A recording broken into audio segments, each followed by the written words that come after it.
Hello and welcome back on another video of commerce league. प्यारे बच्चों, एक बात बताऊं आपको, जब एग्जाम आने वाला समय होता है, एग्जाम के दिन चल रहे होते हैं, तो सबसे ज्यादा इंपॉर्टेंट ये नहीं होता कि आप कितना हार्ड वर्क कर रहे हैं।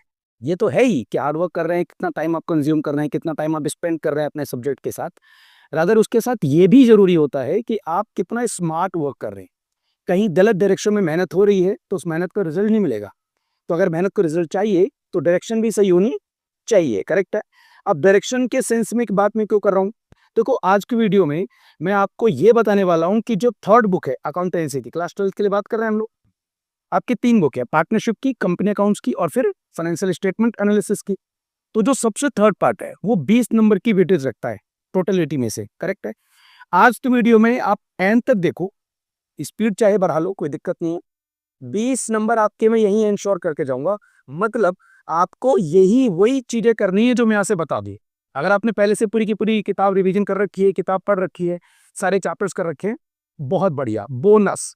लेकिन आज की वीडियो में जिस जिस क्वेश्चन का पैटर्न मैं बताऊं, उस क्वेश्चन की रिवीजन आपने करनी है।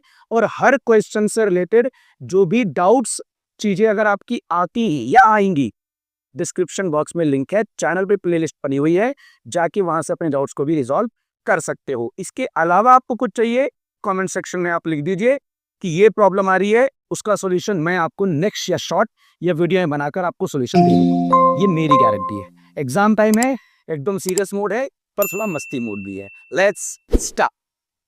सबसे पहली चीज, in balance sheet identify head and सब हेड।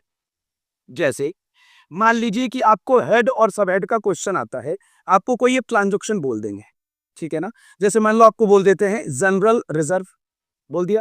अब जनरल रिजर्व का अगर हेड पूछते हैं तो वो शेयर होल्डर फंड होगा, लेकिन उसका सब हेड पूछेंगे तो रिजर्व एंड सरप्लस होगा। तो ये जो हेड और सब हेड है, ये मोटा मोटा 3 नंबर में आता है, लेकिन कई बार ये पेपर में वैसे मान लो कि पहला क्वेश्चन आएगा 1 नंबर का, उसके बाद 3 पार्ट आएंगे, वो 3 नंबर के आएंगे, हेड और सब हेड पहचानने का।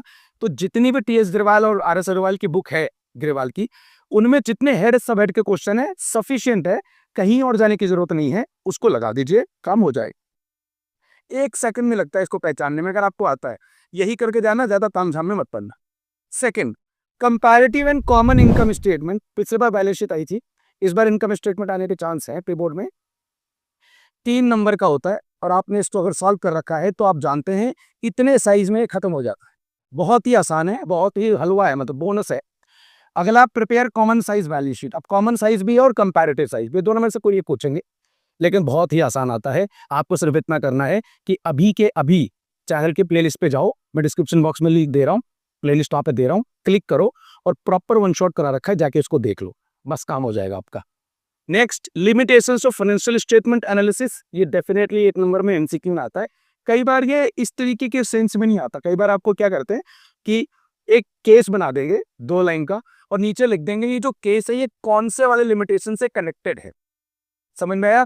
तो वो अगर आपको लैंग्वेज याद है, लैंग्वेज पता है पांचों के, जैसे विंडो ड्रेसिंग है, क्वालिटी स्टेटमेंट को इग्नोर किया जाता है, अगर ये पता है, इस वाले को कॉन्सेप्ट को बहुत लिया जाता है, तो अगर आपको लाइन पता है, you will be easily identify कि भाई ये इस वाले लिमिटेशन का है।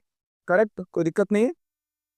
प्रिपेयर कैश फ्लो स्टेटमेंट, ये इस तरह से आएगा, या तो पूछेंगे 3 नंबर में cash flow from operating activity, और 3 नंबर में आ जाएगा कैश फ्लो फ्रॉम इन्वेस्टिंग या फाइनेंसिंग, या फुल फ्लेज पूछेंगे तो 6 नंबर का एक फुल फ्लेज क्वेश्चन आएगा, जिसके अंदर बैलेंस शीट होगी, नोट्स टू अकाउंट होगा, और 3 से 4 एडिशनल इन्फॉर्मेशन होंगी, और आपको बोलेंगे कि भैया पूरा सेफ बना दो। 6 नंबर का है। इसका वन शॉट भी ऑलरेडी मैंने बना दिया है, मैं फिर से बनाने वाला हूं, अगर आप कहोगे तो डेफिनेटली बना दूंगा। इतनी आसान तरीके से बता दूंगा इसको कि आपको लगेगा कैश फ्लो स्टेटमेंट इतनी आसान होती है क्या। जी, ऑफलाइन में तो बच्चों को बिल्कुल समझ में आ गया, अब ऑनलाइन आपकी बारी है। करेक्ट। Calculate debt equity. देखो, अकाउंटिंग रेशियो की कैलकुलेशन से रिलेटेड 2 बातें ध्यान रखना, की फॉर्मूला बता रहा हूं। पहला, जो फॉर्मूले हैं वो आपके स्किप नहीं होने चाहिए, अगर फॉर्मूले स्किप हो गए तो बात खत्म, फिर तो बनता धारी हो जाएगा। अगर आपको फॉर्मूले याद है, आपने 70% जीत ली रेस। अब रहा 30%। 30% के लिए आपके पास ज्यादा कुछ नहीं है। आप हर हेडिंग में से, जैसे मैंने 5 से 6 बनाए हैं, इसमें से 2-2-3 क्वेश्चन लगा लीजिए, ताकि पैटर्न आपको समझ में आ जाए एग्जाम टाइम में। ये मैं उन बच्चों के लिए बता रहा हूँ जो बच्चे ऐसा कहेंगे कि भाई मेरे को अकाउंटिंग रेशियो का चैप्टर ही नहीं करना, या मुझे आता नहीं है, या मेरी कैलकुलेशन अच्छी नहीं है, या XYZ कोई भी रीज़न, ये मैं उनके लिए बता रहा हूँ। जिन्होंने पहले से इसको कर रखा है, वो तो सिर्फ जाके 1 1 2 2 रिवीजन मार लेंगे, और ज़रूरी नहीं है लिख के करने का, जस्ट गो थ्रू, आंखों से भी आप देख के जाओगे, काम हो जाएगा। पर अगर नहीं कर रखा है कभी पहले, तो लिख लेना थोड़ा सा, ताकि याद रहे कि COGS में कौन से फॉर्मूले हैं, फॉर्मूले को कैसे यूज करना है, ये आपको आना चाहिए। कोई दिक्कत नहीं है। ये वाली मैं जरूर कहूंगा कि इस पर आप प्री बोर्ड के बाद भी, जो बच्चे इसमें कमजोर हैं, इसको जरूर मजबूत कर लीजिए, क्योंकि ये चैप्टर ना सिर्फ 12th में काम आएगा, इसके बाद अगर आप ग्रेजुएशन करोगे या उसके बाद कोई भी फाइनेंस से रिलेटेड कोई भी कोर्स करोगे, ये बहुत इंपॉर्टेंट है। उसके बाद में इन्वेस्टर बनना चाहते हो, स्टॉक मार्केट को सीखना चाहते हो, बहुत इंपॉर्टेंट है। फाइनेंशियल स्टेटमेंट को समझना है, बहुत इंपॉर्टेंट है। तो कुल मिला जुला के इंपॉर्टेंट है, इसको जरूर कर लेना guys. Last but not the least, question number 7। 7 मतलब 7 थाला फॉर अ रीजन।